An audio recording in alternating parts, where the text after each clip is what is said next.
السلام علیکم ناظرین، امید کرتی ہوں آپ سب خیریت سے ہوں گے۔ اب ڈرامہ سیریل بہت ہی انٹرسٹنگ ہو چکا ہے۔ آپ دیکھیں گے کہ آئلہ جو ہے وہ برداشت نہیں کر سکے گی اپنے اوپر لگے ہوئے الزامات کو۔ وہ شامی کو گھسیٹتے ہوئے سب کے سامنے لے کے آتی ہے کہ تم بتاؤ سب کو کہ تم نے جھوٹی قسم کھائی تھی۔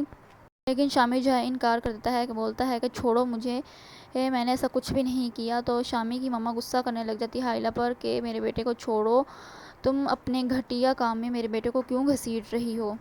تو شامی کی ماما یہاں پر شامی کو بولیں گی کہ تم اس لڑکی کو ڈائیورس دے دو، یہ لڑکی تمہارے لائق نہیں ہے، یہ تمہاری بیوی تمہارے ساتھ وفادار نہیں ہے، اور ویسے بھی تمہارا اس بچے سے کوئی لینا دینا نہیں ہے، کوئی تعلق نہیں ہے۔ آج ہی اس کو ڈائیورس دے دو اور یہ قصہ ہمیشہ کے لیے ختم کر دو۔ دوستو یہاں پہ شامی گھبرا جاتا ہے کہ یہ بات یہاں تک پہنچ چکی ہے۔ شامی کی ماما اس کو پریشرائز کر رہی ہوتی ہے کہ اگر تم نے میری جھوٹی قسم نہیں کھائی تو ثابت کر دو، ابھی اس کو ڈائیورس دے دو، اگر تم نے میری جھوٹی قسم کھائی ہے تو آج کے بعد تم میرے لیے مر گئے ہو۔ تو شامی یہاں پہ گھبرا جاتا ہے کہ اگر میری ماما کو پتہ چل گیا تو وہ میرے ساتھ بہت برا کریں گی۔ آئلہ بہت زیادہ رو رہی ہوتی ہے، اپنی تائی امی جان کو بولتی ہے کہ آپ ایسا نہیں کر سکتی، آپ اپنی نسل کو ختم کر رہی ہیں، اپنے پوتے کے ساتھ غلط کر رہی ہیں۔ تو اس کی تائی امی جان آئلہ کی کوئی بات نہیں سنتی، شامی کو بولتی ہے کہ تم ابھی اس کو ڈائیورس دو، اور وہ شامی وہیں کھڑے پاؤں سب کے سامنے اس کو ڈائیورس دے دیتا ہے۔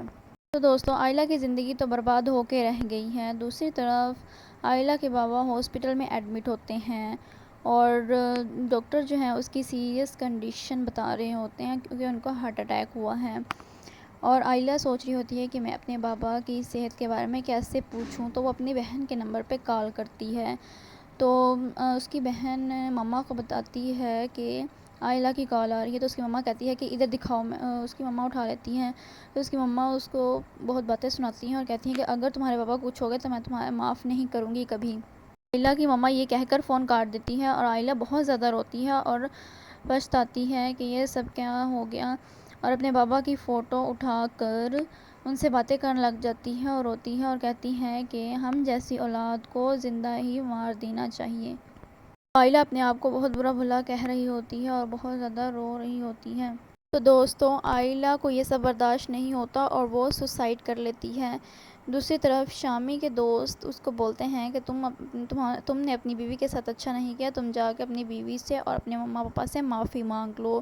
تو دوستو یہاں پہ شامی معافی مانگنے کے لیے آ رہا ہوتا ہے آئلہ سے، تو دیکھتا ہے کہ آئلہ بے ہوش پڑی ہے نیچے، تو وہ اس کے کمرے کی طرف بھاگنے لگتا ہے، تو اس کی ماما آگے سے آ جاتی ہے۔ تو شامی کی ماما بولتی ہے کہ تم کہاں جا رہے ہو، تو شامی بتاتا ہے کہ ماما آئلہ کو پتہ نہیں کیا ہو گیا ہے۔ تو شامی کی ماما بولتی ہے کہ ہماری بلا سے وہ مرے، جو مرضی کرے، تم نے وہاں پہ نہیں جانا۔ تو شامی بہت پریشان ہو جاتا ہے کہ میں اب آئلہ کو کیسے بچاؤں۔ شامی کی ماما وہاں سے شامی کو لے کر چلی جاتی ہیں، تو دوسری طرف اون آئلہ کے پاس آ رہا ہوتا ہے کہ آئلہ کو لے کر چلے ہاسپٹل اپنے بابا جان کے پاس۔ تو وہ آئلہ کا روم نوک کرتا ہے، تو آئلہ نہیں کھولتی، اور کافی دیر تک وہ نوک کرتا ہے لیکن آئلہ نہیں کھولتی۔ تو وہ چابیاں لے کے دروازہ کھولتا ہے، دیکھتا ہے کہ آئلہ بھی ہوش پڑی ہوئی ہے، تو وہ جلدی سے اس کو اٹھاتا ہے اور ہاسپٹل لے جاتا ہے جہاں اس کے بابا جان بھی ہوتے ہیں۔ تو اون آئلہ کو ایڈمٹ کروا کے آئلہ کی ماما کے پاس جاتا ہے اور ان کو بتاتا ہے کہ آئلہ نے سوسائڈ کر لی ہے۔ تو آئلہ کی ماما بہت زیادہ پریشان ہو جاتی ہے۔ تو دوستو آئلہ کا ٹریٹمنٹ کرتے ہیں، تو ڈاکٹرز بتاتے ہیں کہ آئلہ کا بیبی مس کیریج ہو چکا ہے۔ تو دوسری طرف شامی بھی گھر میں بتا دے گا کہ یہ میرا ہی بچہ تھا۔ پلیز کمنٹ میں بتا کے جائیے کہ ہماری ویڈیو کیسی لگی۔ اللہ حافظ، ملتے ہیں نیکسٹ ایپیسوڈ۔